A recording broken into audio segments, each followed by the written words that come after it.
Bienvenue sur On Mind, partage d'un coach, le podcast des coachs inspirants. Je suis Vincent Lopez, coach professionnel certifié, spécialisé en éducation et en parentalité positive. Mon objectif, démocratiser un coaching de qualité qui s'appuie sur un code de déontologie éprouvé. Pour ça, en partenariat avec P-Coaching, je te présente chaque semaine une partie d'interviews de coachs professionnels, des experts passionnés et accessibles. Je te propose un voyage inspirant avec des coachs qui vont te présenter leur parcours authentique avec toutes les étapes qu'ils ont traversées. Leurs défis, leurs échecs et leurs réussites vont enrichir ta propre expérience. Et on ne s'arrête pas aux témoignages. Ils vont également te partager leur vision unique du coaching et te présenter des outils précieux pour t'aider toi ou tes clients à atteindre vos objectifs. Pour ne rien rater de l'émission, pense à t'abonner dès maintenant et ainsi rejoindre la communauté On Mind. Bonne écoute!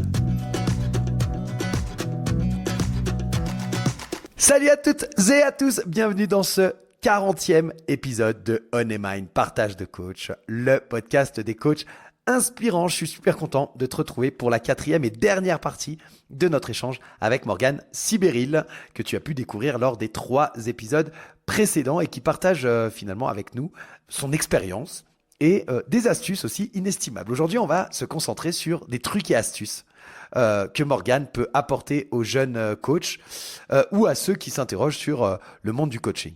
On va explorer ensemble comment identifier sa propre offre de valeur en tant que coach, l'importance de l'environnement pour révéler le potentiel des talents et quelques techniques très concrètes pour optimiser ton efficacité en tant que coach. Morgane, elle va aussi nous parler de l'importance de la formation continue et de l'innovation dans notre pratique. Donc que tu sois coach en devenir, en formation ou que tu sois déjà établi, je suis sûr que cet épisode il est bourré de petites pépites qui vont te permettre de voir les choses sous un angle nouveau et de booster ton approche du coaching. Installe-toi confortablement et prépare-toi à découvrir la dernière partie de cet échange passionnant avec Morgane Sibéril. C'est parti. Écoute, je te propose qu'on attaque la toute dernière partie de notre échange qui va se focaliser un petit peu plus sur un peu les trucs et astuces que tu peux apporter à des jeunes coachs ou à des personnes qui se questionnent sur le coaching, etc. Et donc, est-ce que tu arrives à identifier ton offre de valeur en tant que coach? Alors, je ne sais pas si ça me serait complètement personnel. En tout cas, c'est ce que moi, c'est comme ça que j'envisage la valeur du coaching. C'est que on a en fait, les entreprises ont dans leurs effectifs des talents, mais vraiment, c'est des personnes dont on n'a pas forcément exploité ce potentiel ou ce talent. Il y a cette image, parfois de te dire, bah, une plante qui s'épanouit pas, c'est pas forcément le problème de la plante, c'est souvent une histoire Hmm. d'environnement. Mhm. Et donc, si ça fonctionne pas, on peut voilà, changer l'exposition, on peut lui remettre un peu plus d'eau, etc. Et ben là, c'est un peu cette idée-là, c'est de se dire plutôt que d'aller dépenser des fortunes dans des process de recrutement pour aller débaucher des personnes en extérieur, et ben, on peut aussi faire un vrai pari. Mais donc, du coup, c'est pour ça que ça m'est pas personnel, c'est, je pense, transverse au coaching, à la discipline du coaching. C'est de dire, on a une matière magnifique, parfois des diamants bruts, qu'il faut aller retravailler pour les mettre dans de bonnes circonstances, pour aller activer des bonnes clés de développement. Et en fait, on n'a pas besoin d'aller dépenser trop d'argent. On a ce qu'il faut juste sous les yeux, il faut juste aller le chercher. Mhm, mhm, mhm. Ouais, je comprends. Trop bien. Une belle vision du coaching, mais de la vie en général, je trouve. Ouais, j'aime beaucoup. J'aime beaucoup. Et je partage ça. Ça me fait penser, j'ai été directeur pendant un certain nombre d'années d'institution sociale. J'avais une centaine d'employés. Et je me souviens très bien une éducatrice qui travaillait pour nous, que j'accompagnais voilà, en tant que direction. Et en fait, petit à petit, je l'ai amené, alors c'était pas intentionnel de ma part, hein, mais mon accompagnement a fait que je l'ai amené à démissionner et à faire autre chose parce que elle gâchait un peu ses compétences en fait en restant dans notre entreprise. Je ne pouvais Hmm. plus utiliser, enfin, je pouvais pas utiliser ses compétences, enfin, toute la richesse et la force de ses compétences. Et donc, l'accompagnement l'a amené à démissionner. Et j'étais très, très heureux le jour où elle me l'a annoncé. Vraiment. Alors, je perdais une super professionnelle. C'est une réalité, hein. C'est vraiment quelqu'un qui avait plein, plein de compétences pour nous. Mais je savais qu'elle allait développer d'autres choses à côté et qu'elle deviendrait bien plus que ce qu'elle aurait pu faire en restant chez nous. Donc voilà, je pense que C'est ça. de Mm. vraiment mettre en lumière ces diamants bruts, comme tu dis, j'aime beaucoup l'image. C'est ouais, j'adore cette vision. Mm. Est-ce qu'il y a des outils et si oui, quel est l'outil que ou la méthode hein, que tu utilises le plus souvent? Alors, j'ai pas de. C'est vrai que pour l'instant, j'ai pas d'outil de prédilection. J'ai ce côté un petit peu comme un chien devant plusieurs nonos, tu vois. Je n'arrive pas à choisir j'adore utiliser et parfois découvrir d'autres outils. Comme je disais tout à l'heure, j'ai un vrai faible sur la partie coaching cognitif et comportemental. Donc, en fait, je reste sur la structure, le process de coaching en cette étape, hein, sur la session de coaching en elle-même. Ça, c'est la structure cible et elle en varie pas. C'est-à-dire, on fait confiance au process par rapport à ça. Pour autant, j'y invite par petites touches cette dimension de coaching cognitif et comportemental pour aller un peu plus au contact des pensées, pour justement aller un peu plus loin dans les croyances limitantes, etc. Et bah, inverser la vapeur, en fait, c'est comme un truc comme une chaussette qu'on retourne. En fait, c'est un peu cette idée-là quand on fait du coaching cognitif et comportemental, c'est d'aller jusqu'au bout d'une pensée, de voir le résultat qu'elle génère pour repartir du résultat que l'on souhaite créer et après redérouler en rétropédalage finalement pour aller euh, récupérer la pensée utile. On n'est pas sur de la pensée positive, hein, pas du tout. C'est pas du tout l'objectif du coaching cognitif et comportemental. C'est vraiment de penser utile. Donc, quel est l'objectif que tu vas atteindre? Du coup, quelle est la pensée que tu dois aller travailler pour ressentir l'émotion? Et il y a une dimension émotionnelle qui est extrêmement importante. Je recommande vivement à tous les coachs d'aller investiguer tout ce qui est intelligence émotionnelle parce que très clairement, enfin, ça a déjà pris ses lettres de noblesse et ça va continuer y compris en milieu professionnel, vraiment. Et de se dire à partir du moment où on veut générer un résultat, c'est-à-dire, et ben, faut aller trouver la bonne pensée qui va gérer la bonne émotion parce que c'est l'émotion qui va nous mettre aussi en mouvement. Donc ça, c'est vraiment quelque chose que j'essaye d'inviter par petites touches. Et après, alors, en termes de trucs et astuces, c'est pas vraiment un truc et astuce, mais c'est un bouquin que j'avais adoré. D'ailleurs, j'en ai fait un épisode de podcast hein, qui s'appelle L'effet cumulé de Darren Hardy. Et en fait, je me suis prêtée à l'exercice, l'idée de base de cette approche-là, c'est de dire, on n'est pas dans le changement radical.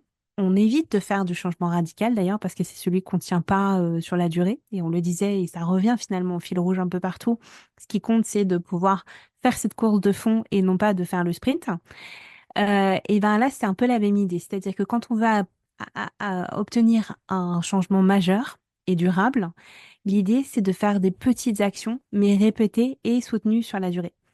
Et en fait, quand on prend un objectif, c'est vraiment d'aller le découper en toutes petites actions et faire en sorte de se dire, elles vont presque s'insérer, ni vu ni connu, dans le quotidien. Et c'est à force de le répéter qu'on prend cette habitude, on reprogramme son pilotage automatique et on va presque euh, de façon mécanique vers l'obtention du résultat, l'atteinte des objectifs. Donc, je trouve que voilà, il y a un côté très américain, hein, faut pas se leurrer. Quand on lit du Darren Hardy, voilà, il y a un côté très grandiloquent à l'américaine là-dessus. Mais pour le coup, le fond de la pensée est, je trouve, hyper pertinent d'aller choisir cette stratégie des petits pas, mais surtout de le tenir sur la durée parce que c'est là qu'on fait les grands changements. Ouais, voilà, la technique des petits pas, ce que tu dis, ouais, j'aime beaucoup, j'aime beaucoup. Je connais le livre, je l'ai pas lu, Elle est top, hein. J'aime beaucoup. ouais, c'est vrai. Alors Mm. j'irai peut-être le lire. En tout cas, je le mettrai dans la description. Merci pour cette ressource-là, pour ce que tu as partagé. Alors les outils, voilà, j'aime bien cette question-là parce que Euh, moi, je ne crois pas qu'il y ait un outil, tu vois, privilégié. Je pense qu'on va piocher dans une boîte à outils et que c'est comme ça Mm. qu'on est bon. Et en plus, je reste convaincu que le meilleur outil du coach, ou en tout cas le premier outil du coach, bah, c'est le coach lui-même, avec son parcours, son expérience, sa formation, le process dont tu as parlé, etc. Donc, mais j'aime bien parce que ça permet tout le temps de mettre en exergue des pratiques différentes, des techniques, des méthodes. Donc, et là, la TCC, ben, typiquement, c'est quelque chose dont on n'avait encore jamais parlé sur ce podcast. Donc, c'est une première. Merci beaucoup. Avec plaisir. On dit souvent, alors tu en as parlé d'ailleurs hein, à plusieurs reprises dans notre échange, mais on dit souvent que un bon coach, bah, c'est un coach qui doit continuer à se former. Qu'est-ce que tu penses de ça? Euh, je plus sois, mais alors complètement. Non, c'est vraiment, pour moi, je pense qu'une fois qu'on commence à mettre les mains dans le développement personnel, en fait, c'est un apprentissage qui ne s'arrête jamais. Aussi parce que, enfin voilà, ne serait-ce que quand on commence à regarder la palette des outils à notre disposition, il y en a, je pense, on peut en dire des centaines, honnêtement, hein, enfin, Mhm, par rapport à mhm. des thématiques, si on cumule toutes les Complètement. thématiques, il y en a des centaines. Il y a aussi notre créativité. Alors pour le coup, je le dis parce que voilà, c'est quelque chose moi qui me parle beaucoup. De se dire, il y a aussi des façons d'approcher. On peut se dire, tiens, je peux proposer ça, et en fait, on peut encore ajouter. C'est-à-dire que nous aussi, apporter notre pierre à l'édifice. J'ai vu il y a pas très longtemps, je le cite ici, j'ai pas expérimenté, mais j'avais été assez impressionnée par ça, qui était le selfie Oui, de motiver pour Frédéric Linker, Linker. ouais, Oui. Frédéric Linker.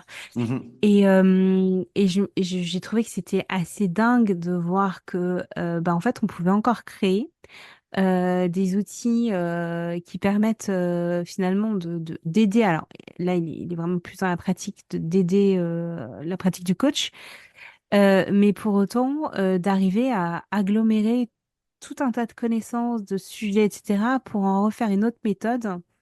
Et en fait, ça, j'adore. Je ne l'ai pas pratiqué, le selfie, j'ai juste vu une soirée de démonstration et j'ai trouvé ça assez incroyable. Mais de me dire, bah ça, en fait, si on peut l'engager dans nos pratiques et faire en sorte de continuer, nous aussi, à contribuer, à faire évoluer notre propre science, en fait, hein, en s'appuyant sur plein d'autres choses et puis en allant encore découvrir d'autres choses. Tout à l'heure, on le disait, par exemple, les neurosciences. Ben, en fait, si vous commencez à mettre le doigt dedans, vous verrez qu'en fait, c'est énorme ce qui a été découvert, mais en fait, c'est rien à côté de ce qu'on va découvrir. On est peut-être à 30% du chemin et encore, je suis peut-être très généreuse. Les capacités de notre cerveau sont assez dingues. Et je me dis, bah, en fait, quand je vois ça, je me dis qu'on a choisi le bon métier, mais vraiment. Et que demain, on sera dans une zone de contribution qui me semble être peut-être la plus porteuse, celle qui sera la plus apporteuse de valeur demain dans l'expérience humaine. Ouais, ouais, ouais, ouais, je comprends bien cette vision-là. J'en suis intimement convaincu, clairement.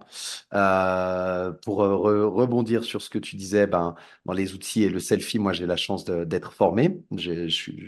Pour le selfie, c'est un outil dont j'ai déjà parlé ici, dont je suis vraiment fan. Je trouve qu'il y a eu un travail extraordinaire de fait sur la construction de cet outil. Donc voilà, mais cette vision dont tu parlais, à la fois en parlant des neurosciences et de ce qui est en train de se passer et de comment on va continuer à évoluer et de la place que nous, on peut prendre. Moi, je dis tout le temps, hein, je suis convaincu que le coaching, c'est un vrai métier d'avenir, un vrai Ouais, besoin de complètement. société et que, bah voilà, il y a des phases un peu compliquées, un peu houleuses, mais je suis intimement convaincu que dans quelques années, on parlera du coaching au même titre qu'aujourd'hui. Il est beaucoup plus, même s'il y a encore du travail aussi là-dessus, et que j'insiste sur le fait que ce ne soit pas la même chose, mais aujourd'hui, on a beaucoup plus de facilité à parler de psychologue, du fait de suivre une thérapie ou de choses comme ça. C'est des choses qui sont plus rentrées dans les mœurs qu'il y a 20 ou 30 ans. Et je suis assez convaincu que le Exactement. coaching prendra un peu la même direction et même plus parce qu'il est vraiment euh, orienté solution quelque part. Et donc, c'est ce que les gens recherchent, en fait, ce côté bien-être et ce côté j'ai envie d'avancer sans ressasser tout le temps les problèmes. Donc, je pense que vraiment, il y a une vraie plus-value pour l'humanité de manière générale, quoi. Enfin bref, Ouais, ouais, on peut en ouais. parler très longtemps, je crois. On arrive sur la fin de cet échange que j'ai adoré, vraiment. Euh, Partagé. merci. Quel conseil tu donnerais à quelqu'un qui souhaite se lancer dans le coaching? C'est une bonne question. J'avoue que sur celle-ci, je vais pas terminer sur une note négative, mais c'est quelque chose d'important à considérer, je trouve. C'est un environnement qui est hyper concurrentiel, faut se le dire, sur lesquels, en fait, faut batailler hein, pour se faire une place. C'est-à-dire que quand on commence en tant qu'indépendant, notamment, on est face à des gros cabinets qui ont une force de frappe, enfin voilà, phénoménale qui ont souvent lié des partenariats clés avec des grands groupes. Je me suis cassé les dents il n'y a pas très longtemps là-dessus. On m'a dit bah, merci, mais non merci, ça aurait été bien, mais en fait, on a déjà un partenariat clé avec un gros cabinet. Bon, je me doutais qu'ils étaient largement courtisés, mais bon, j'ai quand même tenté ma chance. Et effectivement, il y a cette dimension, faut quand même se le dire, ça fera partie de l'aventure qui peut être un peu décourageante. Mais pour autant, là où je vois quelque chose qui justement donne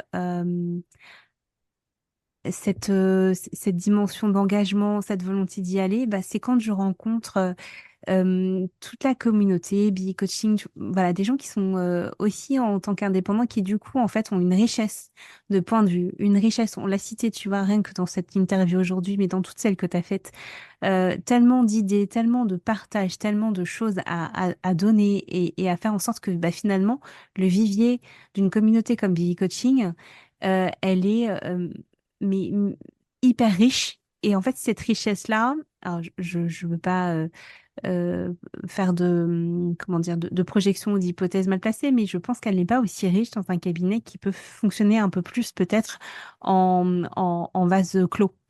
Et je trouve que ce qu'on a là, cette matière-là, ce que tu nous partages là, en fait, Vincent, au travers d'Onemind, au travers de BI Coaching, bah, moi, en fait, ça me donne envie de continuer, ça me donne envie de me dire qu'on a chacun notre place, qu'on peut aller faire bouger des choses top à des niveaux qui sont de préoccupation, qui sont tout aussi importants que ce que font les grands cabinets, et avec une richesse d'esprit et une vivacité d'esprit qu'on ne retrouve pas forcément ailleurs. Merci beaucoup pour ça, Vincent. Bah écoute, merci à toi vraiment pour ce moment partagé.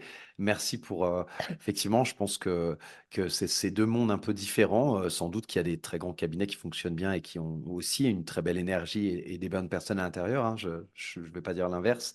Mais Tout par à contre, fait. je reste convaincu de la richesse, comme tu l'as dit à plusieurs reprises, de la force de la communauté, de ces intentions positives qu'il y a, ces envies de partage, ce modèle aussi hein, qui a été créé par Mika et Alex au sein de B-Coaching, enfin ils ont mis au sein de B-Coaching cet échange très humaniste et ce donnant-donnant, l'idée étant de bien sûr que tout le monde puisse se développer, c'est-à-dire que le but c'est pas qu'il y ait juste B-Coaching qui en tire profit, bien au contraire, la force de B-Coaching, elle vient ben, des membres de sa communauté qui apportent chacun leur pierre à l'édifice. Et tout ça fait grossir cette communauté et ce projet, mais en ayant des retombées sur chacun des membres qui peut aussi en tirer profit par les partenariats, par les échanges, par les soirées offertes, etc. Donc, c'est vraiment l'idée de partage. Le podcast, il s'appelle Partage de coach et c'est pas Mm. pour rien.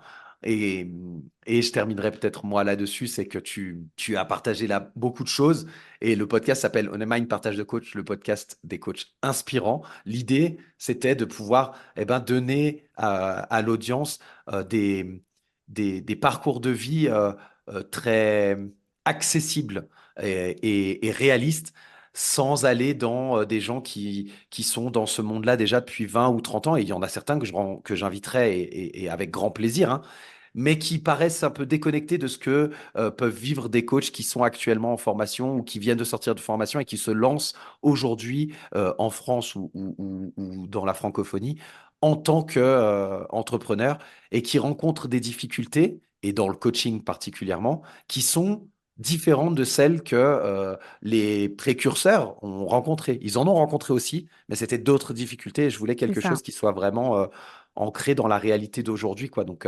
merci beaucoup pour tous ces partages et je vais te laisser la parole pour le mot de la fin. S'il y a quoi que ce soit que tu veux ajouter, quelque chose qu'on n'aurait pas abordé. Enfin voilà, tu as carte blanche pour clore cet épisode.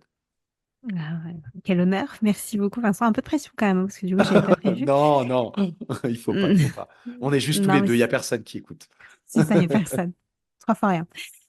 Non, ouais, merci pour cet espace. Je me suis sentie vraiment complètement dans cette espèce de safe place, vraiment très précieuse. Merci pour ça, Vincent. Je suis ravie d'avoir, enfin voilà, si mon partage a pu aider un ou deux ou plusieurs coachs en formation, en devenir ou en cours de lancement, bah, ce sera pour moi un immense plaisir. J'adore partager. Donc voilà, au-delà de Billy Coaching, n'hésitez pas à vous connecter avec moi sur LinkedIn. Je suis toujours ravie de rencontrer des pairs et de partager, de croiser des pratiques. Voilà, merci beaucoup. Eh bien, merci à toi, merci pour ce mot de la fin et merci encore infiniment pour, ta disponibilité et puis cette aide que tu m'as apportée en acceptant d'échanger avec moi aujourd'hui. J'ai hâte de diffuser ces épisodes et j'invite tout le monde à aller écouter ton podcast. Tous les liens sont dans la description. Bonne semaine à toutes et à tous. Et voilà, on arrive déjà à la fin de cette quatrième et dernière partie de notre échange avec Morgane Sibéril. J'espère que tu auras trouvé toutes ces discussions sur ces 4 semaines aussi inspirantes et enrichissantes que moi. Morgane nous a vraiment offert un panorama complet de ce qu'est être coach. Elle nous a donné des conseils pratiques, des réflexions assez profondes. Elle nous a parlé de la formation continue, de l'importance de l'environnement, etc., etc. Vraiment, j'ai trouvé cette interview super riche. Merci beaucoup, Morgane. Avant de te laisser, je tiens à te remercier chaleureusement d'avoir été à l'écoute. Ta fidélité, ton engagement, ça fait toute la différence.